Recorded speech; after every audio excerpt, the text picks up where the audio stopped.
समय बीतता गया और मैं अपने जज्बातों को काबू में न रख सका। सोचा था कि उसे कुछ नहीं बोलूँगा, मैं चुपचाप ही रह जाऊँगा, मगर एक दिन मैंने उसे बोल दिया।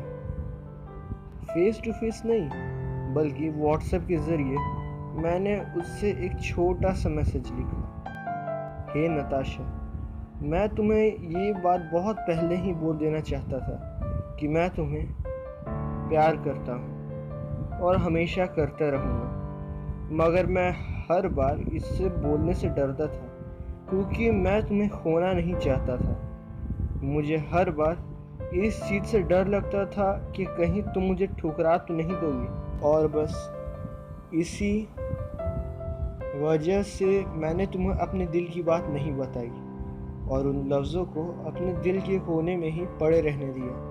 मगर मैं आज ये हिमाकत कर रहा हूँ क्योंकि मेरा दिल मुझे बार बार ये बोल रहा है, एक बार कोशिश तो कर।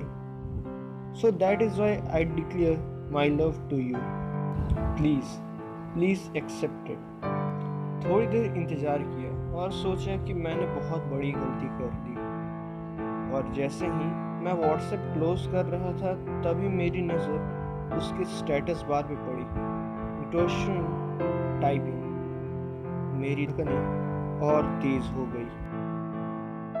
फाइनली 5 मिनट के बाद उसका रिप्लाई मेरी आंखों के सामने था। ओ अविनाश, तुमने बहुत देर कर दी। अब मैं चाहते हुए भी तुम्हें अपना नहीं सकती। मैं भी तुम्हें चाहती हूँ और मेरे भी कुछ उसी तरह हाल थे जो तुम्हारे हाल थे। मैं भी उन्हीं सवाल से घिरी हुई थी जिससे तुम घिरे हुए थे, मगर अफसोस तो मुझे इस बात का है कि मैं तुम्हें चाहते हुए भी अपना नहीं सकती, क्योंकि बस कुछ ही दिनों के बाद हम इस कैंपस को हमेशा हमेशा के लिए छोड़ सबसे दूर, बहुत दूर चले जाएंगे। But I also solemnly declare, काफ़ी दिनों तक हम दोनों ने एक दूसरे को दूर से देख अपने आँखों के इशारों से अपने प्यार का इजहार किया। Days started to pass away quickly, और कुछ ही दिनों के बाद वो दिन आ गया जब नताशा पूरे कैंपस को हमेशा हमेशा के लिए छोड़ के जाने वाली थी। मैं उसे रोकना चाहता था, मगर तब तक बहुत देर हो चुकी थी। थोड़ी देर बाद उसकी छोटी बहन मेरे पास आई और मैंने उसे कस के गले लगा लिया, जैसे कि वो कभी मुझसे वापस मिलेगी नहीं। और शायद ये बात सही थी। थोड़ी देर के बाद नताशा मेरे पास आई। She give me a tight hug, और उसी वक्त उसने मुझे एक छोटा सा पेपर का पीस दिया था और बोली, हो सकता है तो इसे मेरी आखिरी निशानी समझकर अपने सीने से लगाए रखना। And she went away from me forever.